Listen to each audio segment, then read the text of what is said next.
भगवान बुद्ध कहते हैं कि अति दो प्रकार की होती है।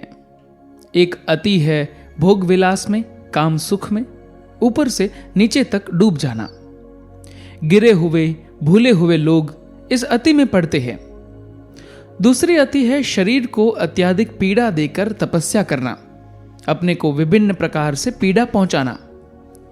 दोनों अति को छोड़कर तथागत ने एक मध्यम मार्ग खोज निकाला, जिसे अष्टांगिक मार्ग कहते हैं। यह मार्ग शांति, ज्ञान और निर्वाण देने वाला है। अमृत की ओर ले जाने वाले मार्गों में अष्टांगिक मार्ग परम मंगलमय मार्ग है, जो इस प्रकार है। पहला, सम्यक दृष्टि, दुख का ज्ञान, दुखोदय का ज्ञान, दुख निरोध का ज्ञान और दुख निरोध की ओर ले जाने वाले मार्ग का ज्ञान। इस आर्य सत्य चतुष्य के सम्यक ज्ञान को सम्यक दृष्टि कहते हैं। सम्यक संकल्प, निष्कर्मता संबंधी अर्थात अनासक्ति संबंधी संकल्प, अहिंसा संबंधी संकल्प और अद्रोह संबंधी संकल्प को सम्यक संकल्प कहते हैं। सम्यक वचन, असत्य वचन छोड़ना, पिशून वचन अर्थात चुगलखोरी छोड़ना, कठोर वचन छोड़ना और बकवास छोड़ना सम्यक वचन है। सम्यक कर्मांत, प्राणी हिंसा से विरत होना, बिना दी हुई वस्तु न लेना और कामोपभोग के मिथ्याचार दुराचार से विरत होना ही सम्यक कर्मांत है।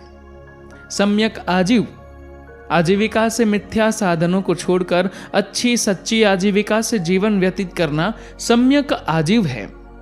सम्यक व्यायाम, अकुशल धर्म अर्थात पाप उत्पन्न न होने देने के लिए निश्चय करना, परिश्रम करना, उद्योग करना, चित्त को पकड़ना और रोकना तथा कुशल धर्म अर्थात सत्य कर्म की उत्पत्ति, स्थिति, विपुलता और परिपूर्णता के लिए उद्योग आदि करना ही सम्यक व्यायाम है।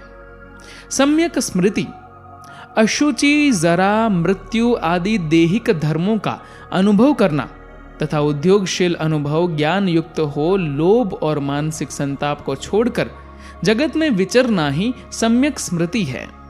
सम्यक समाधि, कुशल धर्मों अर्थात सम्मोन वृत्तियों में समाधान रखना ही सम्यक समाधि है। इस सम्यक समाधि की प्रथम, द्वितीय, तृतीय और ध्यान रूपी 4 सीढ़ियां है।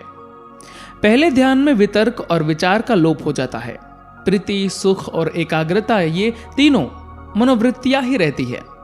तीसरे ध्यान में प्रीति का लय हो जाता है, केवल सुख और एकाग्रता ही रहती है। चौथे ध्यान में सुख भी लुप्त हो जाता है, उपेक्षा और एकाग्रता ही रहती है। दुख, दुख समुदय, दुख निरोध और दुख निरोधगामी मार्ग, इन 4 आर्य सत्यों का ज्ञान न होने से युगों युगों तक हम सब लोक संस्कृति के पाश में बंधे पड़े थे, किंतु अब इन आर्य सत्यों का बोध होने से हमने दुख की जड़ खोद निकाली है और हमारा पुनर्जन्म से छुटकारा हो गया है। धन्यवाद।